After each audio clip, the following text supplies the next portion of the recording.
so it ends up going in the favor. But now again, Chasy whacks down the rock where it stands. I'm coming soon. Guys, Renata no flash. Malphite no ult. Renata no flash and Luas. Malphite no ult. flash. Look Malphite. This guy no flash. Renata ult. He dead. Okay, flash. He dead. Nice, Careful choke. Okay, Cassiopeia. Nice. Dead. I'm here. Jinx flashed. It's fine. But now Crownie playing with fire, playing on the edge, and Sheo going forward. Babato and ulti finishing the job, and Crownie again feeling like an inevitability. Team BDS at the end of summer 2022 at the bottom of the table and now one game away from winning the title in spring.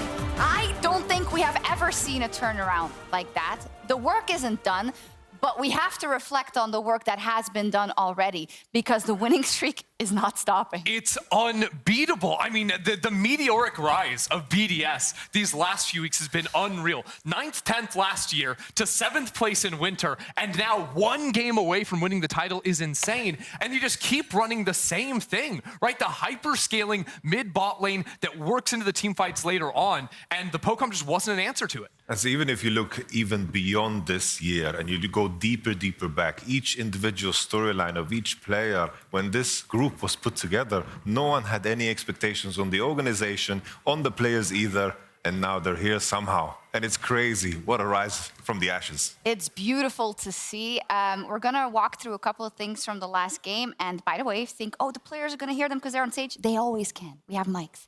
Let's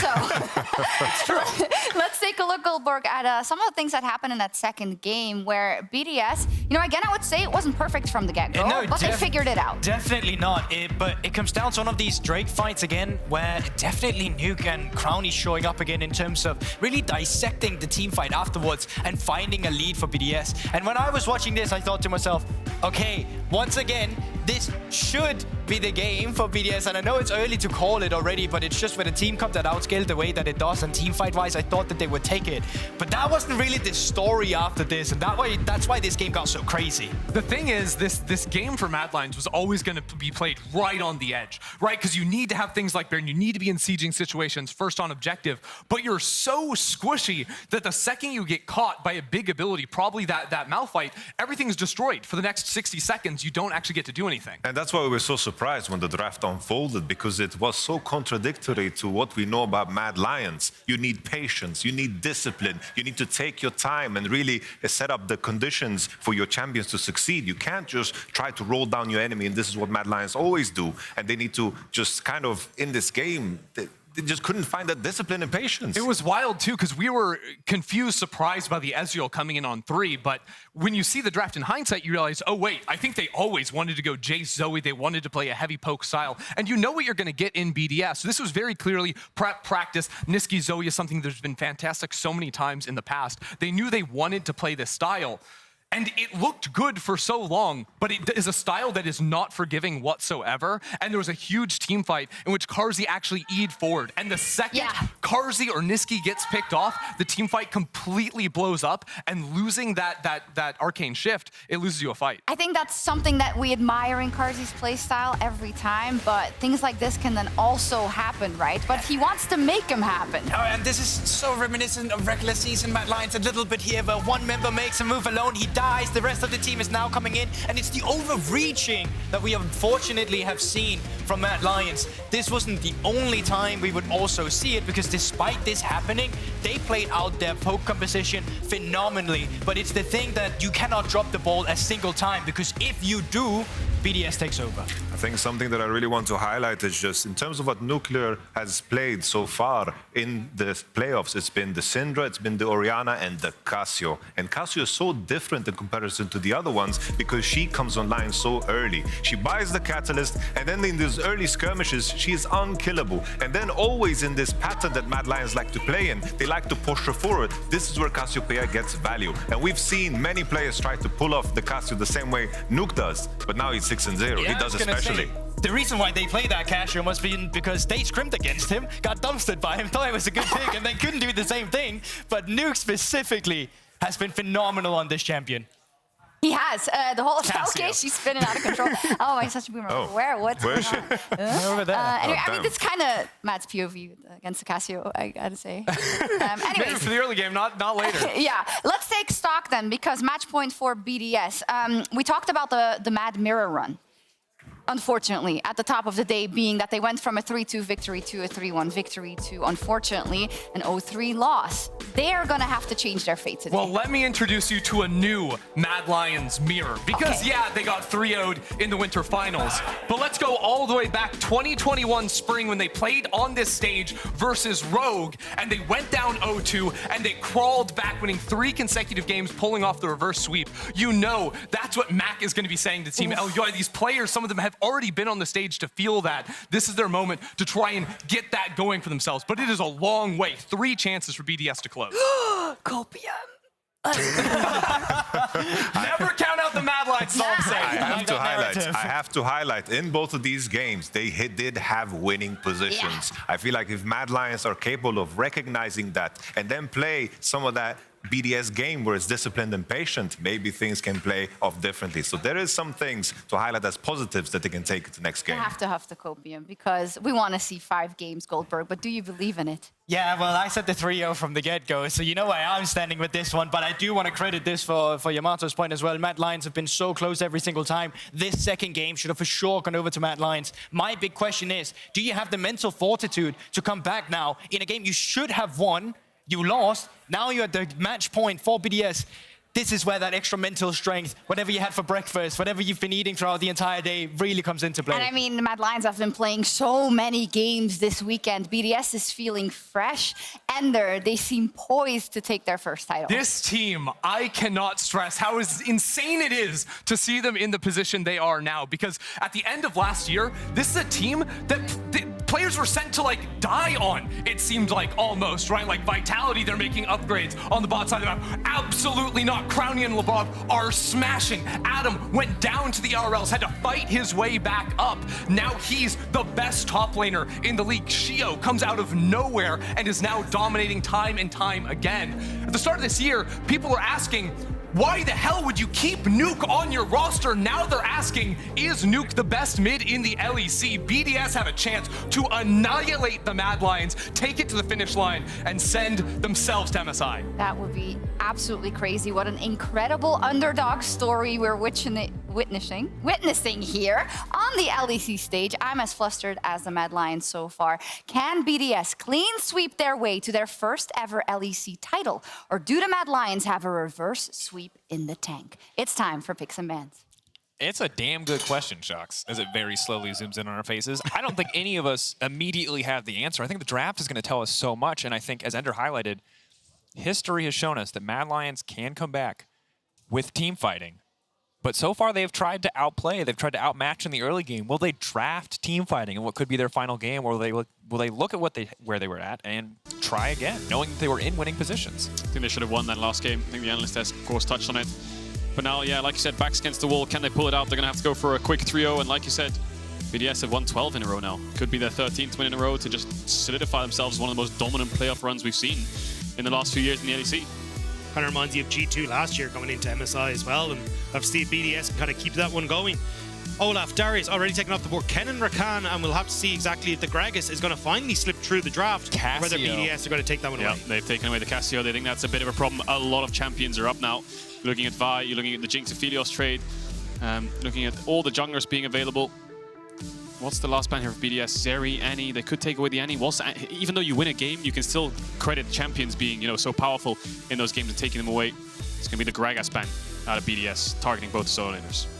So Annie, as you said, could be the big pickup here. Vi as well, led through the draft. The opportunity, though, to just answer with the Xayah here for Crownie, which I feel like is a bit of a no-brainer. And we've oftentimes seen the Ahri as well as that answer. Do they take Ahri? It's a bit scary, isn't it, though? I feel like if you pick Ahri here, you're forced into a Lissandra on the enemy team. I think picking AD jungle is safer. So they're going to go for Zeri. Think like the Wukong or the Maokai. Life's just a lot easier. Just pick mid lane on 3. Mad Lions can be the ones to pick up the Ahri, and then Nuke can find a response. I'm surprised to see the Zeri come through, because one of the big reasons we started to see Vi come into the meta was as an answer to this Zeri pick. And now we got to see if Crownie can find that positioning, if Elyoya can try and disrupt him in these fights, especially as you say, if you take an Ahri or the Lissandra here, the opportunity to have a very strong 1-2 combo in that mid jungle. So the Mad Lions now pick up the Ahri and just say, you know what, we don't care about the counter pick, and then do they take the AD carry as well? I think something like Ahri Jinx, Ahri Aphelios could work really well. They can swap it up. The Jace is open if they want to go full topside with the Ahri Vi as well. That forces BDS into a bit of a precarious position. Do you pick top? Do you pick mid to counter? Do you just take the Lulu and ban away supports? You know, they have a lot of options. Yeah, I think you take the Jinx Ahri, you take the Lulu here, and then at least you can try and ban away things like the Thresh, the Tahm Kench for this next rotation for BDS. And for Mad Lions, I think then the big question is, okay, what's the plan then for trying to target this this top lane for Adam? And I like to see the Lulu. Obviously, it's just a generally strong pairing, but also if you get ahead of the Vi, it's often very easy for Zeri to just retreat over a wall with the support of a Lulu and still win out there. But we saw yesterday, Nisqy Elyoya on these two champions absolutely dismantling Vitality. One of the best individual performances we have seen from Nisqy the entire season. Nearly 100% kill participation throughout the entire game. So BDS really going to need to come in with something big here. And as far as mid lane bans go, Orianna, Syndra, the other two in the pool for Nuke that we have seen really thus far in best of fives, and I wonder if they just take both of those off the board. I wonder. Garen's taken away again, so they really don't want to play into these Adam-esque champions. Sion still up for him, though. There's the Blitzcrank ban from BDS as expected. Mad Lions can still go towards things like the Jinx Thresh if they want to. Jinx Nautilus too, but they're committing to a lot of mid-game here, and BDS will commit to scaling. You're right, I think there'll just be a mage here for Nuke on 4. Maybe Chasy. Do you reckon Chasy could take away the Sion? Potentially here. Honestly, though, I think the question is if they just prioritize the Sion immediately for Adam off this next rotation and say, hey, look, we don't care what Chasy goes for in that top side. You don't really have any great answers to the Sion, and then you can still just hold on towards that counter pick in the mid lane for that final rotation. I'd imagine that's what they're aiming for, especially when you start to see things like the Garen band away. So now's my biggest question for Nuke. What do you pick mid as well? Because we've seen Zakali, we haven't seen Lissandra yet. The Sylas wouldn't... I mean, it wouldn't be an... Yeah, it's going to be Syndra. It's going to be the Nuke Syndra. It's coming out. No Lissandra for Nuke still in this year of the LEC, but it's a good answer into the Ahri. 2v2 is going to be very, very volatile. And we talked about it. 3 real priority champions for BDS, it feels like, across these games. With Azir falling out of the meta, Syndra simply next in line for the Nuke champion pool. Orianna really wouldn't have worked out. So Mad Lions kind of putting them onto the back foot. I think probably anticipating the Syndra, probably comfortable with this matchup. But the Thresh now coming through to pair with the Jinx. Again, it was Labrov and Crownie who showed us how incredibly impactful this duo can be. We've seen Hylissang Thresh before. It's one of the champions that he made his name on when he debuted so long ago. He's going to need to replicate some of those levels of performance today. He loves it, doesn't he? Good old Adam and his Malphite and Sion. He's happy playing tanks, going down in creeps, getting pushed in. Doesn't matter. His job is to facilitate and his job is to protect. So we'll see if they can execute it again, BDS. And I think it's such a good answer for the disruption that you want from Mad Lions, right? A huge amount of what they're going to be looking for is Vi goes in, follow up from K'Sante and the Ahri, but if suddenly there's a Malphite threatening Carzzy in the back line, it becomes incredibly difficult to have that damage follow-up coming through on towards Crownie. So I really like it as both the offensive and kind of a defensive tool in the same boat. Yeah. BDS sticking to the same plan. Mad Lions changed up a little bit. They've got a Jinx on their side now. They've got a Thresh for playmaking. They've still stuck to stock standard meta stuff. You know, the Ahri Vi is strong. How can they execute against the Zeri? They've got a good pick and good gap close. You know, the K'Sante lane should be fine. It's just a case of execution, and Mad Lions have dropped the ball in execution. They've gotten leads. They've taken fights they shouldn't have. They need to play a lot more reserved in certain scenarios and stop getting ahead of themselves, because they're the ones dictating the pace, and BDS the ones sitting back, collecting up free kills and then just out team fighting them. So we'll see if Mad Lions can execute, because if they don't, that's it. Their split, ends here, and BDS are the ones who will go to MSI. Final, or what could be the final game in the series. BDS finding angles game after game. Mad Lions, everything on the line. This could be their final draft, but Elyoya fans, the O2 comfort zone signs. A lot of Mad Lions believers here in Berlin. We'll just have to see who can come out on top. Mad Lions versus BDS.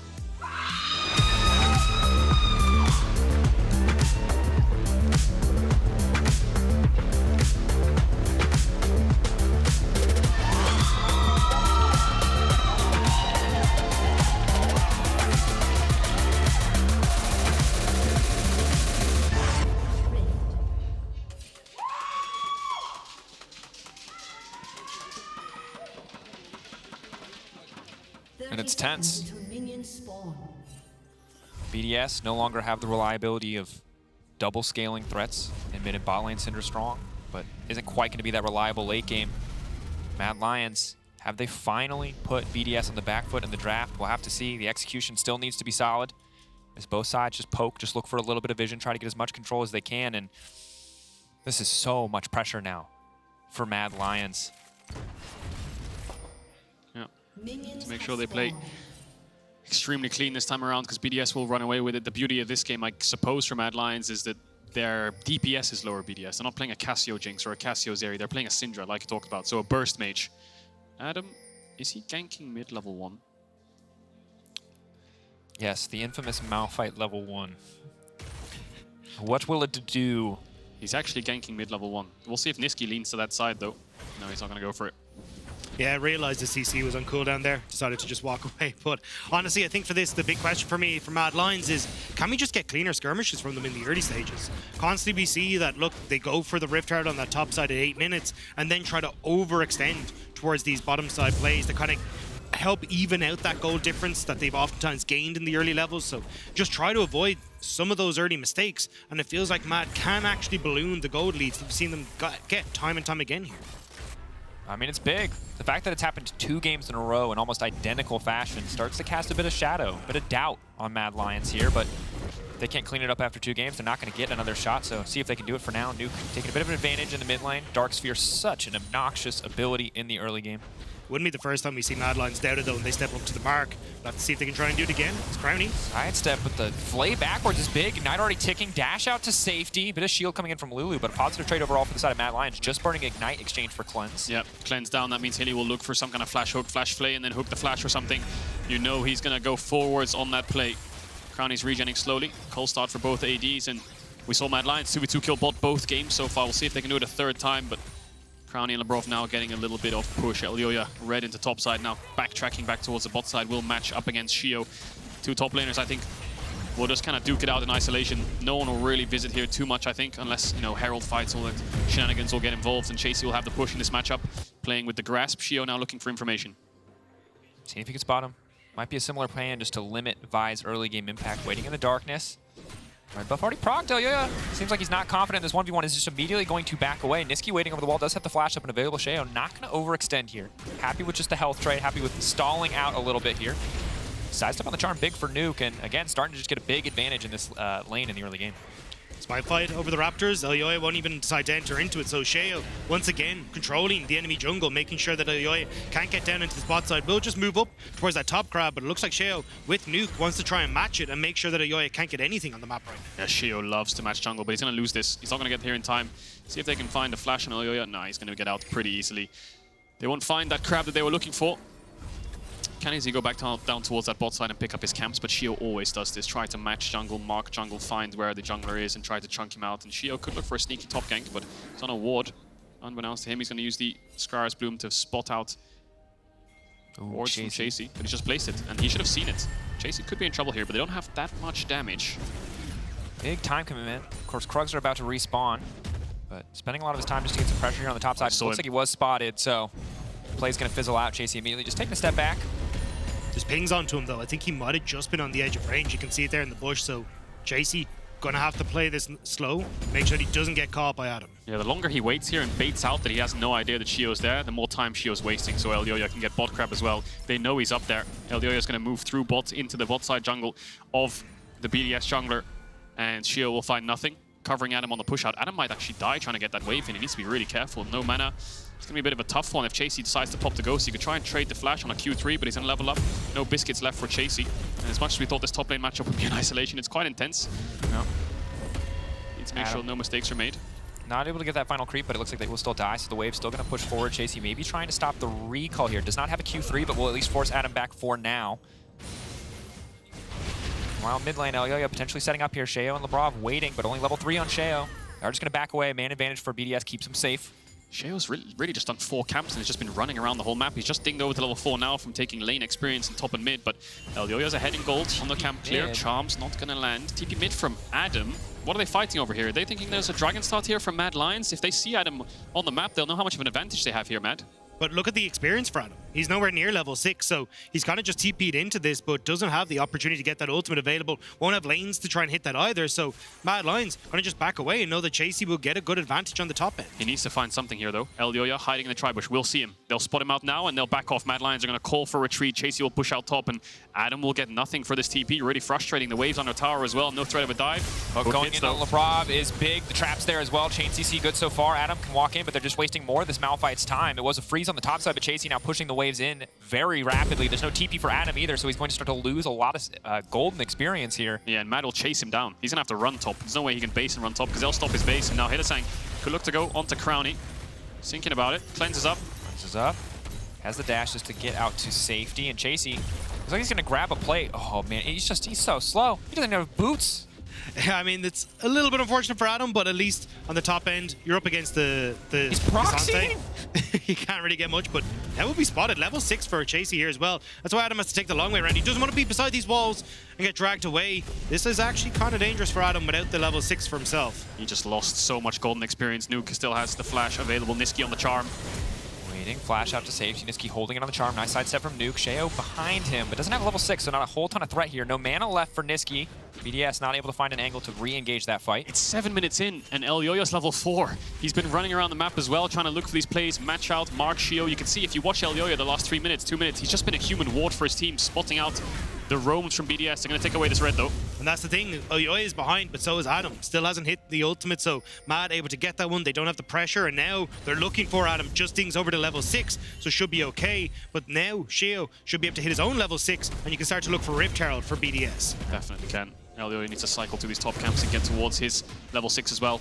The meta right now with these early game champions is very level 6 heavy, and Herald fights are explosive. It's going to spawn in 30 seconds. We'll keep track of the bot lanes to see if they decide to move up and join the fight. Chasy's probably sitting on a lot of gold that's unspent. Keeping our eyes. Herald's always been such a big point to contest for both these teams. See who wants to commit more resources for now, though. Mad definitely have priority set up. Getting wave prio first, getting control wards down, getting vision down. Adam dings over to level 6, but he has no TP. It's going to take him some time to get back to this lane. Chasy might go for the cancel here. Won't quite connect, however. Still, though, look at that bottom side of the map. You're getting Crownie to try and push in. Could it give the opportunity now for Crownie and Labrov after they push in this next wave to try and move up towards that top end? But it's already been started by Elyoya. Doesn't have the level 6, but seeing the reset timings coming in from BDS, feels happy to start this one up with the push for K'Sante and top side as well. Chasy can come across. Nisqy's going to probably ward this dragon. I'm not sure if he has one up, actually. Maybe looking for information. Chasy going to get another plate. Adam, you can see how far behind he is. He should get level 7 off this wave, but it's a tough scenario to be in right now, BDS. Top lane is slowly falling behind. Mad Lions will get the first Herald. Sheo will now respond with a Drake. I expect Nisqy's ult not up yet. Maybe he can look for some camps. Sheo, level 6. 9 seconds. Oh, Very 9 seconds, yeah. tight window to gank Nisqy. 5, 4. BDS not going to find the angle, not going to find the opportunity. Match point for BDS. They really want to take it carefully. Play it slow. Make sure they can get Crownie a couple of items, not make any mistakes, not allow Mad Lions to blow this game wide open. Nuke, no flash. Elyoya can look for a Q flash ult in mid lane. Crownie and Labrov, though, trying to go for the reset, so they don't even get the opportunity to go for the dragon. Sheo wasted all that time in mid, and Mad Lions now, they get the reset. They're back in the map. Elyoya, as you said, has hit 6. Crownie and canceled again. Yeah, they're the ones moving in. That's 2 times in a row. Once with the Jinx rocket, once with the zap. Crownie's base has been canceled, so BDS, no control over this area. I think they just have to concede this objective. They're so far behind on tempo. Adam, though, he's running down. Maybe they're calling to fight it, actually, but Crownie's basing. This is really split from BDS. If Adam does decide to commit, they can maybe trade Malphite's ult for the Ahri ult, but again, I think they're looking for a play that doesn't really exist there. But as I say that, the dragon's been slowed down. That should allow time for Crownie to come out of base, and now Hylissang is the one resetting, so no one started the dragon yet. But Adam wandered down. He's going to lose golden XP from wandering down. Carzzy's getting plates in the meantime, so overall, Mad Lions kind of pulling BDS around the map, dictating the pace of this game completely. Adam going to get up here and get some experience back, but 94 to 64 CS, 30 CS lead for Chasy, taking over in the 1v1. Also the advantage that it kind of started to build for Crownie, that bot side now completely gone too. 1v1 top side though. Adam does need to be careful, but Chasy not going to be able to go for the all out there. Off to the side, a little bit of vision, just going to settle for the Raptors for now as Nisqy not quite able to grab a tower play. Labrov standing on a ward. They have perfect information where BDS jungle support is, so very easy for Mad Lions to make an informed decision on the map state. I feel like one fight will just blow this game wide open when summoners are expended, ultimates are used, and objectives picked up. I think it's just going to turn into an absolute scrap, but it's just a case of who pulls the trigger first. No one started this dragon yet, and Adam has that TP up. Hylissang, polymorph, but he has the lantern. Is he going to use it to bring anyone else into the fight? Hylissang taking a ton of damage, just forcing out the flash, not able to clear away the control ward either. Meanwhile, on the top side, immediately knocks it back into the wall, pulls him away. Chasy trading ult for ult here. Though. Still wants to keep fighting, wants to finish off. Adam gets the flash as well. All sums traded. Adam holding on to his TP, but such a blinking low health bar. That's the big trade-off there. Chasy wants to try and go all out because, you know, you got the TP for Adam. Adam, though, having to burn that ultimate and still be getting the reset means that Mad Lions will back away from the dragon. Sheo should be able to pick that one up. And finally, that first dragon goes down. Both teams playing slightly reserved, but maybe we'll see a bot dive here. You can see Nukes on the way down. Carzzy's in trouble. Carzzy, Ghost available, but there's just no chance. Flash available, excuse me. Cannot get one back. Perfectly tanked by Labrov. First blood over to the side of BDS. It took us 11 minutes before anyone went down. Such a tense early game. It really is, because Mad Lions know they cannot afford to make more mistakes, and BDS are one game away from winning the split and going to MSI, so they're playing quite slow as well, as they normally do. Just looking to respond to the plays of Mad Lions, and they do so perfectly. Herald popped mid. It's only Elyoya that will get the plates off of this, but that's a dragon. That's first blood to the Zeri.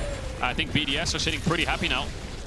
And it felt like a huge portion of this early game was Mad and BDS trying to feel each other out. How are you going to play in what is an incredibly crucial game with so much on the line? But BDS willing to strike first, and now Mad Lions. You've got Chasy, who's absolutely massive compared to Adam in this top side, but it's going to be kind of difficult to try and utilize a Cassante in the same way that you can utilize the fact that you've got this lead on the bottom side for Crownie. You're exactly right there, Dagda. It's just a case of the AD carry being so far ahead at the moment for BDS. Already got that mythic, and you can see Mad Lions are the ones to pull the trigger first. They're going for a 1-3-1 straight away. Get the Jinx towards mid. She has no flash. Let's not play the 3v3 bot anymore. Let's unlock the map. How does BDS respond? Looks like they're matching with bot lane. Nuke has TP advantage when it's up in the next few seconds, and Herald's up in 2 minutes. So no real objective to play over. I think this is just a way of Mad Lions covering off their AD carry and keeping bot push and threatening Nuke on this dive on side lane. And Nuke has to be very careful.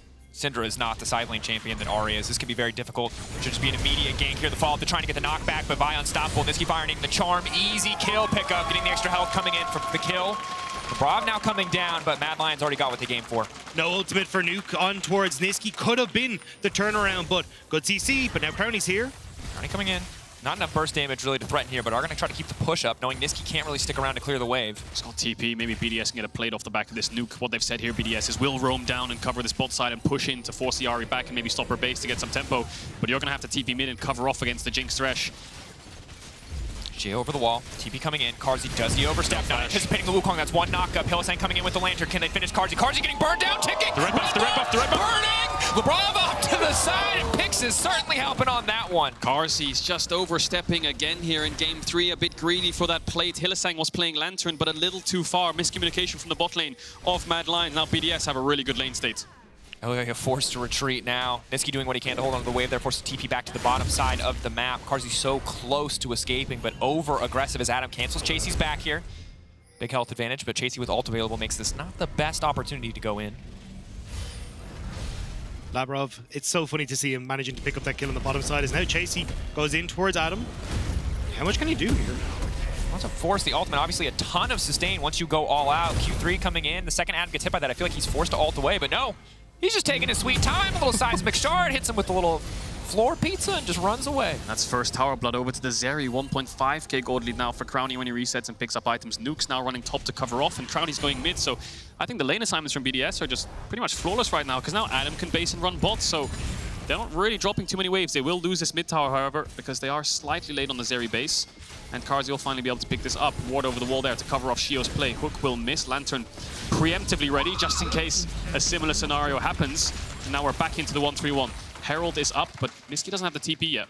Looks like Mad are just going to immediately try and move down towards the bot side to play around Nisqy instead. They know that they can't really go for the Rift Herald, so look to take the trade instead. You know, Chasy has good advantage on that top side, already working through a significant amount of that Terra's health bar, so they're going to be able to work towards that as well. So nice job for Mad to say, hey, look, we'll just take sides instead. Yeah, good bot pressure. I thought the lane assignment would be good, but they're quite late to these lanes, aren't they? Bot tower gone, mid tower gone. They're going to get the Herald, but they can't dive top, so it's 2 towers for a Herald at that point. And I don't know if they can look for any dive on Adam. Of course, he has that unstoppable force. Kind of push in here, Nisqy, though. No magic resist here on Adam, so Nisqy can start to do a lot of damage through him. 15 minutes in, the gold still within touching distance. The strongest point on the map relative to the opposition is still Chasy, working towards second item here. See if you can do more to leverage this strength. For now, laning up against Nuke, definitely not ideal. Oh, Adam. Bottom side. Adam playing with fire here. Ulti going to come out. He's unstoppable to try to generate some distance, but Nisqy can just follow up. I think a little bit premature on the ultimate there, just trying to generate a little bit more space. Flash now coming out, trying to speed out, and he's just fast enough. Nisqy following up. Can he finish it? The Q going a little bit wide. Nisqy, he's just getting slapped around. He's barely able to make it out. This is the reset now. He knows he has to execute. He just has to give the kill to the Malphite, because if you give it to Crownie, the game will start to fall apart. Pushing top though for Mad Lions. You can see Nuke had to go towards mid because Crownie collapsed down. There's a numbers advantage on the map for Mad Lions. They're going to get this tower, but Chasy's TP, I wonder if it's up for this dragon spawning in 25 seconds. Sheo. What is Sheo doing? He's all the way next to the Wolves wall, maybe looking to pick off someone moving out of base. Gonna take the Herald recall. Base is coming in from Nuke. Is Dragon gonna be the next point of contention for both these teams? Does feel a little bit late on the reset though from Crownie. He's only now just going back to base. You can even see the pings towards him on that bottom side. Mad Lions are aware that Crownie will be late. Is a second item there for Crownie with that Runes Hurricane picked up a massive advantage for him coming into this fight. We'll have to see if BDS can try and make it work with Adam. No ultimate. Level 12, Cassante, Chasy, Ghost, ultimate available. Maybe get something done. Massive hook now bringing him in. On the retreat, Sheo backing away, just the clone. Chasy, Q3 ready to go. A lot of good poke damage coming out from Nuke here. Able to zone away 4 now. Q3 brings it back. Nuke isolated. Nuke is just instantly going to get burned down here. Finishing the job. Not quite surviving because of the wild growth, but so many cooldowns now burned. Nuke now retreating off on the backside. Herald burned. Looks like it had to be used there. Nuke's TP is up in around 5 to 10 seconds. BDS, if they stall this out, they'll have a huge health advantage. Chasy's TP is coming up as well. He might want to rebase and look for a TP back. Look at Sheo off the side on this red buff. No vision. Nothing at all. Mad Lions have no idea where Sheo is, which is why they're now trying to establish that vision. As Dragon has started, Sheo into the pit. We will now know where he is. Yeah. 6 seconds on Chasy's TP. Recall coming out. Adam trying to generate a bit more space. Ultimate just around the corner. Do they pull the trigger or do they settle for the Drake? They have to back here, Matt. They don't have enough. Cassante's in base, and I mean, he can TP in, but doesn't have that ult, so he's a little bit less impactful. They don't have the vision either, so now BDS actually looking for a bot play. They heralded down here before the fight started, and now they found an angle for a tier 2. And everyone on Mad Lions is late.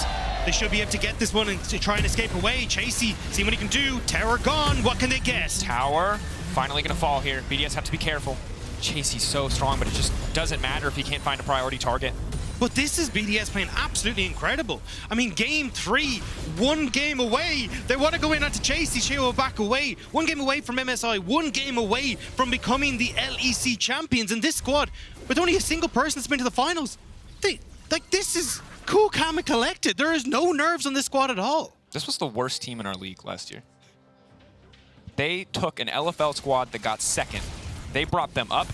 They got 7th, and now they are on the cusp of 1st. Now they are on the cusp of being our champions. I'm just continue to be unsure if this is real. It's an incredible story thus far for BDS, and the fact that they've stayed so composed in such a high-pressure environment is even greater testament to their ability. But that said, the job is not done. What a turnaround, though. You think of players like Sheo. This is his 1st year in the LEC. The names of players who have won a title in their 1st year: Malrang, Rainover, Elyoya, Cyanide, Yike. These are Trick, you know. Could join those ranks of junglers who come in their 1st year of the LEC, get themselves a trophy. And now Mad Lions have some kind of control on this top side. They still have a small lead, but BDS are used to this. Labrov needs to be careful here. Hylissang waiting. Lantern now coming out. Elyoya threatening a bit, posturing. Rest of BDS now retreating into this choke here. Hylissang could be an easy hook angle for now. Just the Flay coming back, scatter the weak, getting a bit more space. Shirelli is used just to make sure that BDS don't get caught in the pinch. Yeah, threatening this top tier 2 here, Mad Lions. BDS want a group. You can see Adam. Look at bot waves again. Pushed in, just drops all waves. He has 120 CS. He doesn't care about farming. He just needs a little bit of experience, and he wants to group with his team because he Chasy's pushing out bot. Maybe Nisqy's in trouble. Nisqy level 13 exhaust, as well as barrier here, courtesy of the summoner spellbook. So tough to burn him down. Yeah, now Adam will go back towards bot, you expect. But it's tough. BDS, the thing is, Mad Lions want to push the advantage and get vision, but how do you get vision on one side of the jungle when Adam is perma-grouping? Look at bot's wave and look where Adam is. He's just standing mid. Nuke, take the wave. I'm going to be too late to it. I have TP in a second, but I don't care. I'm just going to be a human ward and get as much vision for my team as possible. And Mad are trying to play side lanes. You see Nisqy up on top, you see Chasy on sides, but BDS, because they're just like, cool, we'll just threaten mid the entire time. We know we have dive with Adam. It makes it very difficult for you to actually get control over there, especially since Adam is just willing to drop waves. And now BDS, once more, they group up, they start to move in towards river, get control of the Baron area, and make sure that they can keep control before that dragon that's in 2 minutes time. Sheo gonna be in trouble here. Good damage, but Nisqy not hitting nearly hard enough to threaten Sheo at this stage of the game. Scatter the weak, only connecting onto Chasy. Crownie continuing to step forward here. Elyoya coming in. Crownie keeping his back to the wall, ready to go over in an instant if he needs to. Q3 will not connect. Labrov now in trouble. They spot it. They see their opportunity. Instantly going to try to burn down the support, try to take this fight up. But Crownie ulting, ready to protect his support if he needs to. Wild growth now utilized. Carzzy getting one, but the knockup is there. Crownie desperate to try to reset the fight, but Line still going forward. Chasy on the front lines. The perfect man isolating and taking Crownie out of the equation. One carry down. He's looking for two.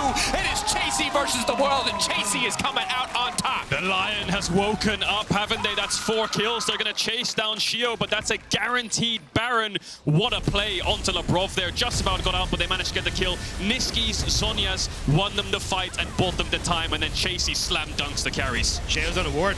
Line know this. They can easily turn on to the Wukong as soon as he tries to move forward. Waiting. Hylissang over the wall. Hook. They know it. Flame back into the trap so they can find the angle. Taken out. That means there's no chance of a 50-50. Mad Lions 3K gold lead now. They're going to grab a Baron. It's going to turn to about 5. Massive advantage. Full control for the first time in the series. Yeah, the last couple of games, it felt like Mad Lions had a decent enough lead to close the game out, but now they really have a huge one. They waited there to get Nisqy a Baron buff as well, so 5-man Baron buff coming in, but we see the fight here again. Yeah, Crownie does get hit by the zap, which kind of ends up drawing Mad Lions in to catch out Labrov. And Adam and Nuke just so far away in the back line. And even though Nuke does get a great scatter of the week here, the stopwatch that comes through stops the follow-up. As you can see, Carzzy doing so much damage in the back line with that ultimate. Good stopwatch by Nisqy. Mad Lions move forwards. Crownie's trying his best to kite away, but Chasy takes him to a different dimension and solo kills him off to the side. Nuke is then isolated with no flash against Chasy, who's basically relentless in this. Sheo manages to trade one back. Carzzy picks up Adam. But this is the thing. Mad Lions, they've been playing against Adam 3 games in a row now, and every single time, despite the massive leads they've built in lane, it has not mattered, but this time around it has. They finally found a fight where Chasy could leverage his advantage to the fullest. If he can isolate Crownie again, it's going to be easy. Crownie's still very far away from 3 items. Chasy incredibly powerful. And now BDS have to be so careful with this dropping a wave because Baron up creeps are going to do a lot of work to these towers. You can see Chasy having his time down here on the spot lane turret as the Dragon is being taken by Mad Lions as well. And once they start to group, the siege is so strong with Nisqy being able to fish for charms and even Carzzy having the range advantage as well. This game doesn't feel like Mad Lions are on a timer. This Jinx is just doing so much work for their draft. You know, yes, they have the Ahri, but the K'Sante is just massively far ahead. They have more frontline, they have more backline damage at this point. As much as they're even with the Zeri, they have more threat on the Zeri, I feel like. And that's why it's surprising to see the Zeri picked up immediately. Adam, though, now being grouped on. Ultimate, when are they going to use it? I feel like he just holds it. There's just no way out of this play. Adam taken down, caught out in the side lane. Well played by the side of Mad to find that pick. Continuing to build their gold lead. Baron on the top side of the map, but they don't have a wave so far away now. Crownie already pushing out mid lane as well. It's only Chasy who's really able to leverage these empowered creeps. Yeah, I'll get a bot here too. Mad Lions. 1 minute left on this Baron. You can see, look where Carzzy's standing. He's just basically standing right in front of that tier 2. I think they want to try to push down for that. Red buff spawning in a second should be an easy pickup as well. BDS, Adam has TP. Now they could go too deep here, Mad Lions. Carzzy's flash is still on cooldown. Gargoyle for Chasy and no TP. So if they siege this top tower, BDS could TP on them if they have it. Chasy's TP timer and Carzzy's flash timer and turn the whole game around. Mad Lions need to be careful. 5 seconds. Look at that ward that's being pinged on blue buff. Lantern coming out. Carzzy. Overall, some really fantastic moments. The laning phase has been good, but some oops moments that you cannot afford to make. If you're back against the wall like this, Mad Lions playing slow, Mad Lions playing controlled, not wanting to give BDS another opportunity to recover in the mid to late game. Sheo. Q not quite going to connect. Lantern coming out early. They do not want to get engaged on giving so much respect to Adam's ultimate here. Yeah, it's good by Mad. No flash on Jinx. Don't overstep. Don't just try to greed for a tower. They might stay around front of the wave and see how it goes, but Carzzy needs to play a screen away from Adam. Can't walk near that Malphite whatsoever. Nuke has flash to follow up as well. Q forward. Chasy off to the side. BDS have to be careful. They're going to get corralled here under this tower. I just want to give this one up. Laying down a bit of poke. Crownie off to the side. Chasy now going forward. Polymorph coming out. Major cooldown burn, though, for the fight. Just a few more seconds till that one's back up, but tier 2 going down. You can see Mad Lions not going to pull the trigger on the dive. Again, they've learned from the mistakes. Just play it out slow. They know they have scaling in their back pocket. They don't need to force like they did in the first 2 games. And that's where it really came back to bite them. As long as they can keep this vision down like you can see on that top side, it's going to make things very easy for themselves, especially as we look towards Baron in 2 minutes. Up at about the same time as the Dragon, but honestly, if you're Mad Lions, I think the pressure that this Baron could give you is so much more important. And as long as you can continue to fish for picks in this top side off that vision, you're going to be in a great spot. Look at the goal of the AD carries, though. Basically dead even on items as well. So we'll see what work Crownie can do, because I think he's the last line of defense now for BDS. Nuke's really struggling this game. He's 2 levels down. He's down 1.6k gold. Can't really find the impact. The Casio pick is banned away. He doesn't have as much scaling on the Syndra either, so he's really just going to have to be a setup for Crownie. And I think right now, Mad Lion's just so favored in the fights because, yes, Adam can ult, but the second he dies, it's a reset for Carzzy. Carzzy just gets to take over these fights. It's so much harder for Crownie to play this out. There's so much less room for him to work with now that there's a fed AD carry on the opposite side with just as much range as he has. Also just how big Chasy is and no LDR in sight, but they're going to try and make a pick onto Nisqy as Nuke gets collapsed on. Nuke caught out here, flashing out safety, but should just go down. Easy follow-up hook, easy chain CC, nowhere for the Syndra to go, but now it's Nisqy in trouble. Nisqy running for his life, Crownie on the chase, flashing forward, trading, flash for flash, but already set up in the mid lane. Tower just being tanked, looking to break open the tier 2. Chasy, the creep wave to back him up. Maybe they break open the bot lane inhibitor line. Elite decided to tank a few shots, but still means the Mad Lions already on the bot side. Resets coming through, though. They haven't spotted Sheo. He's in behind Carzzy. Flash, Ghost, Wukong now going in. That's going to be knocked up onto one. Sheo already leaping forward, looking for the second knockup. Carzzy just desperate to get out of this one. He will survive for now. The knockback there. Sheo, Adam, into the back line. Carzzy, 1K shut down into the rock, and now Nisqy coming in as well. They need to win this fight. They're desperate. They have to win. They have to take this exchange, but Crownie still lives. Crownie still standing, but Chasy will not let them lose. Chasy refuses to die in this finals. He will find the angle. Mad will find the fight, and they're looking to bring us to a game 4. Nuke doesn't land the stun. I'm not sure if he has the ultimate. There it goes. Chasy with the gargoyle. Chasy, gargoyles don't play the knockback. Chasy! Again, finding the angles, finding the fight. Nisqy off to the backside. They're breaking over the inhibitor line. Can they end the game? Adam hooked. The CC is there. The pullback is there. Adam taken out. Mad Lions, 4 members strong in the base. Break open the inhibitor line. They're not going to be able to end the game, though. 15 seconds on Crownie. Don't have a Baron buff or anything to work with. Just one singular wave, and now Mad Lions are going to back away. But let's take a look at that fight. Mad Lions almost being a bit too greedy. Sheo gets such a good engage onto Carzzy, but there's just no follow-up there. So Carzzy just about able to kite back. And then Adam flashing into the back line, making sure he can get it. But Crownie, he's backed away. He can see the TP that's coming through. He can't really follow up onto this fight, which means that then the fight gets a little bit separated. Mad, they get to turn and punish. The amount of work Chasy's doing in this fight is unbelievable. Nisqy TP's in with no ultimate, I think. Carzzy's dead. It's on your Cassante to carry that through, and he has a massive gold lead up against Adam, 3 levels as well. And boy, does he do work after he gets that ultimate off.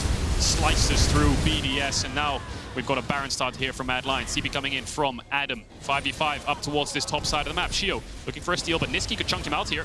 Just look at Chasy's damage in that last fight. He has to be respected. Polymorph already coming out. They're going to try to chip away at him, but he's generating so much base for the team. AK getting lower. Nisqy and Chasy just walking into jungle, knowing it's a 3-man core. Can tank Baron for now. Shurelia's coming out. Crownie still just poking. Nisqy on the side, fishing for an angle. Neither side wants to overcommit here. Trying to push them back, trying to force Adam's ultimate here with the flame. Adam going on to Carzzy. Is he going to look for it? Is he just going to leap out to safety? He's going to do so, and now instantly that is time to pull the trigger. Crownie going golden, but the charm isn't going to be perfect. The charm missing. The charm will be enough. Crownie on the backside, uncontested for now. Elyoya hitting the Q. Chasy trying to find an angle into the backside, but Crownie again untouched for now, but it is not enough. Q3 will connect. The Carzzy will connect. Carzzy looking for a pentakill, looking for an opportunity. There's room for more than one king in the LEC because it's Carzzy who wants a crown. Carzzy gets a pentakill as well. BDS on match point, but Mad Lions aren't done just yet. 2 close games, but they bounce back in game 3. An incredible performance from Mad Lions, and for Carzzy once more to step them up and take us to that game 4. You can enjoy the passion in the audience here in Berlin as Mad Lions bring it back. On the edge, but they found the tools. They fought fire with fire. This time around, they got team fighting, and they took it all the way. Smiles on the face of Mad Lions. They're such a momentum-based team. Even in the face of defeats up against a BDS on 2-0, they were laughing on stage before the game. They were having fun in draft. And now, once again, you can see smiles on their faces. Mac giving them a stern talking after game 2, telling them to play more reserved, more calmly. We can out-macro this team. We get leads, but we're throwing them away by faults of our own. Don't give them an inch. And Mad Lions didn't in this game. But we nearly saw it go in that bot lane play, but just being able to turn that around, Mad Lions being able to find that success. And again, Carzzy stepping up huge. It feels like every single time the Mad Lions have needed him across the course of this playoffs, it has been Carzzy that has gone, I will take it, I will make it happen. Yeah. And finally, we see Mad Lions clearly showing that they can match the scaling threats that BDS have brought to the table. And we also see Adam the way that he has been playing has felt so incredibly difficult to respond to. But Chasy building that advantage. It's not the Jace where he got caught out this time, consistently isolating these carries, finding those Q3s to make sure that the fights were absolutely unplayable. Yeah, I expect BDS to go blue side now, make the top line pick maybe a bit easier for them. Less target bans from Mad onto Adam's champion pool. Jinx, Jinx, Jinx. Is that a ban? Is that a ban for BDS? I mean, the option was to take it first pick there, which was why I was kind of, or well, first rotation, because they ended up going for the Zeri instead, which I was kind of surprised at. I thought they'd go back to the Jinx, because Carzzy's just looked exceptional on this pick throughout. And I think maybe a misread, assuming that they'd go for the Xayah once they had secured the Vi, feeling like it was a comfort for them. Maybe not anticipating that Mad would try to match scaling with scaling, but now Mad, they've shown us something new, and it's BDS's turn to respond. They've been drafting the same way this entire time. Their streak now broken, 12-1 over the last 13 games. Adam's been roaming a lot that game. I wonder if, he's going to talk to the coaching staff and say, like, just calm down, just lane, just go down 20 CS, but we'll see what happens. Have to find out. For now, let's send it back over to the analyst desk to hear more about that game. Well, the Mad Lions, they keep themselves in the series. They keep themselves in the race for their third title if they were to win today. And, we were talking about a repeat of Winter, which would be a 0-3. The other option is a reverse sweep. And that has happened in the past. It has happened in the past. They're not there yet, though, but this was much better out of the Mad Lions. Yamato especially coming out of the bot lane. I think in general, looking at this series, I feel like they've managed to find 2v2 kills. In this one in particular, Jinx did get dove at one point, but just looking at how much of an evolution Mad Lions bot lane has gone through in terms of being one of the weak points throughout the split and now finding 2v2 kills on very, very different and unique matchups. And this is, of course, so important as you transition into the later parts of the game, because BDS is a bot lane that is so strong in the lane phase too. Yeah, and against Crownie especially, I feel like you just have to find ways to shut him down. It seems like whenever the game gets to a certain point, he just takes over. In some weird way, that kind of reminds me of myself back in the day, where I would just kind of just farm up and at some point take over the game, and that's Crownie now. Yeah, it is. And he's delivered over and over in that regard. This is the first game BDS have lost in a long time. We can talk about the mental blow about that later. I do want to finish off just on the last game because it was a different look for Mad Lions on many parts. Now, a very hard to play game, I want to say. They drafted themselves in game 2. Yamato, did they give themselves easier tools in this third game? I think just the 1-2-3 has always been so strong from Mad Lions. Here, they managed to lock down the Vi, Ahri, Jinx, get a support that Hilly is comfortable on. They're following the Mad Lions recipe. I think the key difference here, though, is the fact that they managed to create a winning position in the game and then carry out the most of the end game in a disciplined and patient manner. Yeah, and I would also say this was probably the first game, I guess last game to a certain extent as well, but this was probably the first game where Chasy really could make an impact. He's had the lead in all 3 games so far. In the last game, he was close to carry, and in this one, I would say he was doing a lot for them to win this one. Oh, it's absolutely nuts. The Kesante. Yeah, it was absolutely crazy. We're going to get some B-roll of the team fights as well, but we've seen many Kesantes, but I feel like this is the one where I was really scared of, even coming into the mid and the late game. He just pushed it forward so much, and Adam was a focal point in this lineup, has always been. How is that evolving now? I feel like Adam is still sticking to his role in the team. He's sacking waves, he's trying to be there for his team. The one thing this game I would say is that they went for the Zeri over the Jinx, and that allows them to dive onto her much easier than it would be if Jinx was to be played. And Chasy got 1 or 2 times where he could actually separate the Zeri from the fight off of the Vi ult and take him down. In my opinion, I don't think BDS will change much about this top lane state. Chasy will be ahead in these games, and it will be about, can Chasy carry, or can Crownie get the position in the game where he can carry? I think the key thing as well, Mad Lions, they are following along and playing that grouped game. You see that the wave states on side are perfectly even, and they're contesting around mid when they are stronger in theory, and they're executing the fights. They're playing compacting together, and they're not rushing forward too hard. Hylissang on Thresh, most of the time he's flashing and flaying and lanterning forward, but this time around he's playing the defensive role for the Carzzy, and this allows him, if there was no nameplates, I could consider, oh, this looks like BDS team fight on blue side, but of course the champions are unique to each individual player. It was probably the first game this series where we saw the team comps kind of mirror each other. I feel like in the first one, BDS had the scaling advantage. In the second one, even more so, than it was about Matt trying to poke them out. But in this one, they have very similar comps. Tank top, facilitating jungler, facilitating support, and 2 carries on each side. And maybe that is the recipe of success for Mad here, but will be harder to get on the red side because BDS has more options on the first pick. No, for sure. I think just the fact that now we've seen 3 games where they were actually in winning positions for Mad Lions, and the fact that they managed to have that Nashor, the first one, pre-25 minutes, cannon minions don't spawn on every wave, converting that into a game win might be difficult against a team that is very disciplined, but the fact that Jinx was ahead of the curve and they played around it well, got a little bit iffy there in the bot fight, but Chasy, of course, delivered. He did, and speaking of the Jinx, pentakill. Another one. We already said that the last one by Crownie was the most pentakills we've ever seen in a single season. And Carzzy was like, yeah, let's go for some more. I mean, he also played well on the Jinx. He usually also does, so he deserves some credit here, but the game was already won. But still, you got to get all 5 of them. I actually think Carzzy is having a decent series. He overstepped a few times in the last game and might have cost them that game. But if you look at the 3 games in total, I think he's playing quite well. He's standing up to Crownie decently well.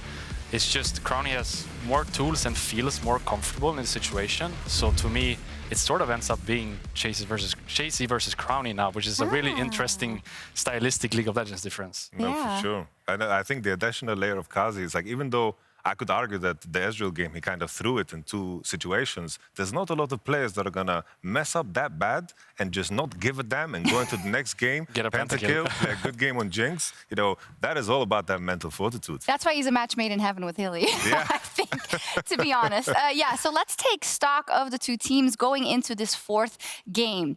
The idea of the reverse sweep. Now, BDS wasn't in that situation when it happened because it was Rogue, unfortunately, but Matt can definitely go back to that. Some of the members that are returning from that, including Carzzy, Yamato, they know what it means to activate. Hilly has also had experiences like that on both sides of the coin. I think the key thing is just knowing that you won that one game, sticking to your guns and understanding that, you know, there were good things that we did in the game, and then going over that hurdle and breaking a nexus, all of those questions that might be in the back of your mind are all of a sudden answered. We can beat them, and we can do it good, and we can do it our way. Yeah, for BDS on the other side, they had won 12 games in a row. They were flying so high. Is this where the crash comes? Probably not. I think they will stay strong to their identity and keep going with what they've been doing. The one thing I would say is Mad has showcased, I kind of brought this up before the series today, that this is all about how strong you are mentally, how you feel as a group, how you feel on the day as a player. And Mad has been here. They were here 2 days ago against G2. So the question is now, can BDS handle the pressure?